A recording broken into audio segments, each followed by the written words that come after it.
अस्सलामुअलैकुम दोस्तों, मेरा नाम है असीम शफ़क़त और आप देख रहे हैं हंसी टीवी।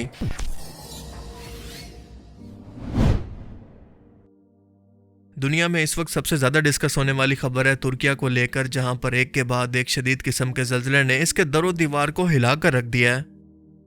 पहले ज़ल्ज़ले की शिद्दत रेक्टर स्केल पर 7.5 थी।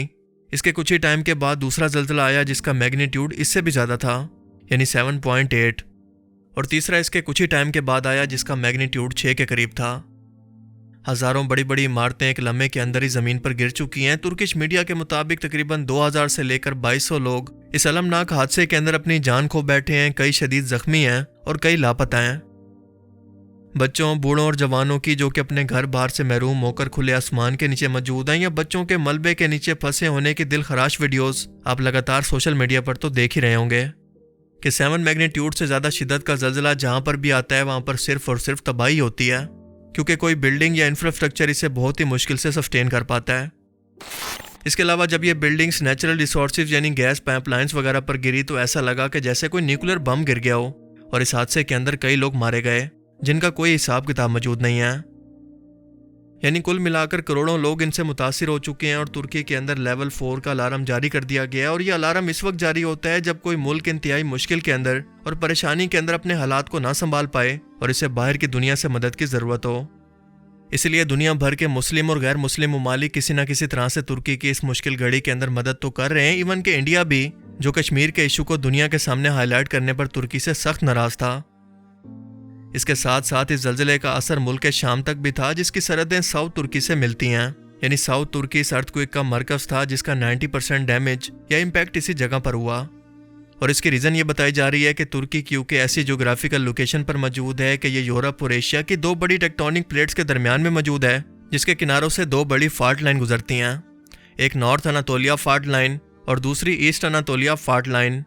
और इसी नॉर्थ अनातोलिया फाल्ट लाइन के अंदर इसकी टेक्टोनिक प्लेट्स के अंदर बदलाव की वजह से यह ज़ल्ज़ला आया, जो कि इससे पहले भी आते रहे हैं।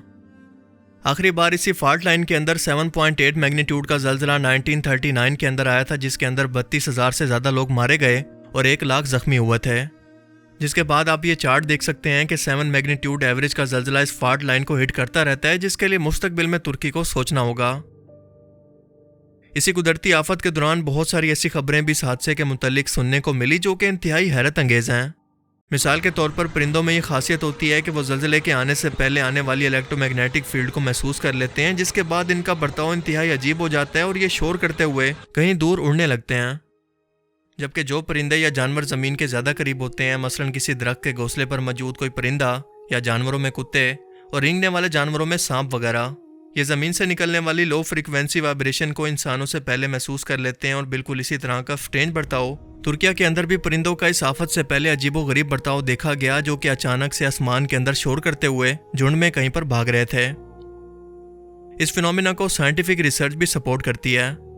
Max Planck institute of animal behaviour के मार्टिन विकेल्स्की ने 6 गायें, 5 भेड़ों और 2 कुत्तों पर सेंसर लगाकर इन्हें इटली के अंदर एक ऐसी जगह पर रखा जहां पर हर कुछ महीनों के बाद अर्थक्वेक्स आते रहते हैं। कुछ ही महीने के बाद डाटा से ये पता चला कि ये जानवर 24 घंटे पहले, यानी पूरा एक दिन पहले, अर्थक्वेक से पहले अजीबोगरीब किस्म का बर्ताव करना शुरू कर देते हैं। और दूसरी अजीब तरीन खबर है एक रिसर्चर के मुतालिक जिसका नाम है फ्रैंक हुगर बीट्स, जो सोलर सिस्टम के प्लैनेट्स की ज्योमेट्री का असर ज़मीन पर कैसे होता है इसके मुतालिक रिसर्च करते हैं। और इसकी हाल ही के अंदर की गई एक ट्वीट जो इसने तुर्किया के अंदर होने वाले अर्थक्वेक से सिर्फ 2 दिन पहले की, और इसके अंदर पिन पॉइंट लोकेशन के अंदर यह बताया कि इसका असर किस किस जगह पर और कितनी शिद्दत के साथ होगा, और ये बिल्कुल सच साबित हुई। इसने अपने YouTube चैनल की एक वीडियो और ट्वीट के अंदर यह लिखा कि south central Turkey, Jordan, Syria और लेबनान में आज नहीं तो कल एक 7.5 मैग्नीट्यूड का ज़ल्ज़ला आने वाला है। और बिल्कुल ऐसा ही हुआ।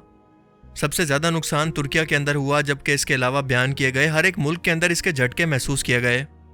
इसके पास मौजूद तमाम इस्लामी ममालिक मुतासिर हुए, लेकिन ये इसराइल तक नहीं पहुंच सका, जिसे लेकर लोगों ने कई तरह के सवाल उठाए कि साइंस के मुताबिक तो हम अब तक कुदरती आफात, खास तौर पर ज़ल्ज़लों की, सिर्फ 30 सेकंड पहले भी जदीद इंस्ट्रूमेंट के होते हुए भी प्रेडिक्शन नहीं कर सकते, तो क्या ऐसा मुमकिन है कि 2 से 3 दिन पहले इतने बड़े हादसे की प्रेडिक्शन बिल्कुल एक्यूरेट तरीके से की जा सके? क्या ये किसी साइंसी एडवांस तरीन टेक्नोलॉजी हार्प का दुश्मन मुल्कों की तरफ से इस्तेमाल किए जाने का नतीजा है, जिससे मसनूई तौर पर जानबूझकर इस अर्थक्वेक को पैदा किया गया? इसका इम्पैक्ट सिर्फ मुस्लिम मुल्कों तक ही महदूद क्यों है। फ्रैंक होगर बीट्स का अपनी यूट्यूब वीडियो के अंदर कहना था कि अगर हम सोलर सिस्टम की ज्योमेट्री यानी प्लैनेट्स और सूरज की तरतीब को देखें तो बिल्कुल इसी तरह की ज्योमेट्री साल 115 और 526 के अंदर भी दुनिया भर के अंदर देखी गई थी। और इसी बुनियाद पर मैं ये कह सकता हूँ कि सेंट्रल एशिया के रीजन के अंदर 2 तरह के अर्थक्वेक्स एक लाइन के अंदर पूरी पट्टी को हिट करेंगे जैसे आज से पहले करते रहे, क्योंकि सोलर सिस्टम की ज्योमेट्री बिल्कुल वही पैटर्न बना रही है जो कि साल 115 और साल 526 के अंदर देखी गई। और अब 4 से 5 फरवरी 2023 को सोलर सिस्टम की ये खास पोजीशन ज़मीन पर समंदरी लहरों और बड़े बड़े जल्जलों की वजह बनती है। लिहाजा इन जल्जलों की शिद्दत समंदर से होते हुए साउथ टर्की और इसके साथ जुड़े मुल्कों पर असरअंदाज होंगी, जो कि हमने देखा कि बिल्कुल ऐसे ही हुआ। जबकि दूसरी तरफ इसकी शुरुआत इंडियन ओशन से होते होते इंडिया, पाकिस्तान, अफगानिस्तान और चाइना तक इसका असर हमें कुछ ही दिन के अंदर देखने को मिलेगा। और ये प्रेडिक्शन अगले कुछ दिनों के अंदर देखना बाकी है कि किस हद तक पूरी होती है। ये प्योर साइंटिफिक है और ज़मीन के प्रीवियस ट्रैक रिकॉर्ड को देखते हुए इसे प्रेडिक्ट किया गया है, जिस पर कई आर्टिकल और रिसर्च पेपर्स भी पब्लिश हो चुके हैं जो ये बताते हैं कि वाकई सोलर सिस्टम और सियारों की तरतीब का असर, इनके मैग्नेटिक फील्ड का असर ज़मीन पर समंदरी लहरों और अर्थक्वेक्स की वजह बनता है, जिसमें हार्प जैसी किसी टेक्नोलॉजी का हाथ नहीं। जिसका सबूत है सिर्फ एक दिन पहले अमेरिका के अंदर आने वाला 3.8 शिद्दत का जल्जला और इसराइल में सिर्फ 13 घंटे पहले आने वाला 4.1, इससे सिर्फ एक हफ्ता पहले 3.1 या 4.3 मैग्नीट्यूड का अर्थक्वेक। सो कॉमन सेंस की बात है कि अगर इस वक्त हार्प जैसी टेक्नोलॉजी मौजूद होती या फिर एक्टिव होती तो इनके अपने मुल्क इस जल्जले का शिकार क्यों होते।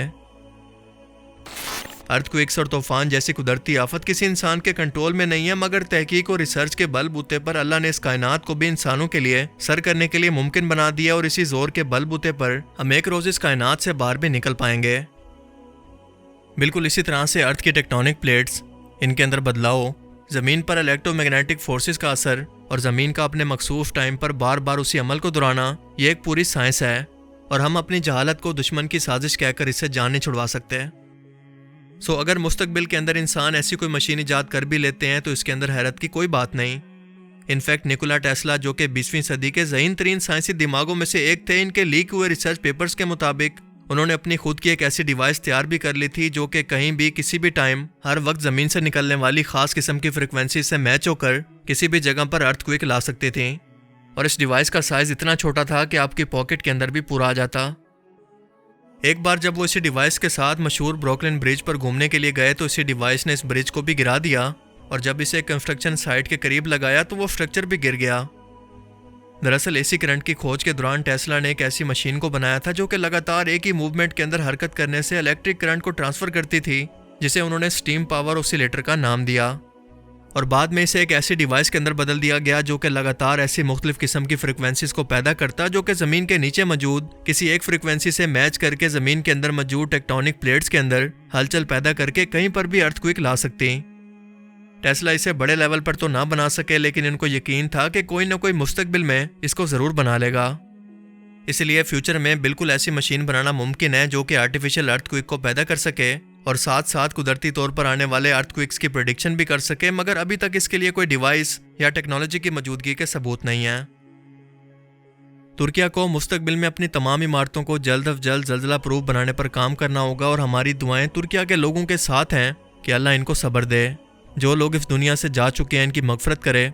अल्लाह ताला इस मुश्किल की घड़ी के अंदर इनकी मदद फरमाए, इनके लिए आसानियाँ पैदा फरमाए और हमें भी गौर व फिक्र करने की दावत दे कि इंसान कुदरत और इसके निज़ाम के सामने किस कदर बेबस है और मौत किसी भी वक्त किसी को भी आ सकती है। अल्लाह ताला हमें समझने की और नेक अमल करने की तौफीक अता फरमाए। आमीन।